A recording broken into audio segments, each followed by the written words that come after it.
আমার ছেলে এই মুরগিটার ছোটো থাকতে আনছিল, মুরগি একটা বাচ্চা আনছিল, তারপর থেকে সে অনেক দিন ডিম দিছে। ডিম দেওয়ার পর লাস্টে সে বাচ্চাটা তার মাথায় আসলো আমার ছেলে যে ডিম থেকে বাচ্চা ফুটাবে।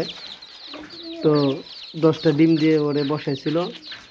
মাশাআল্লাহ আলহামদুলিল্লাহ 10টা ডিমই ফুটে এখন 10টা বাচ্চা হয়েছে, এক একটা এক এক কালার।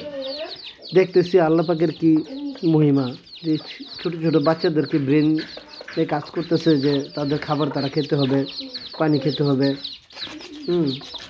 আবার মা যখন একটু দেখা যায় যে আমরা হাতটা দিই, সাথে সাথে সবগুলি বাচ্চা তার পাখার নিচে নিয়ে নেয় এই বাচ্চাদেরকে রক্ষা করার জন্য।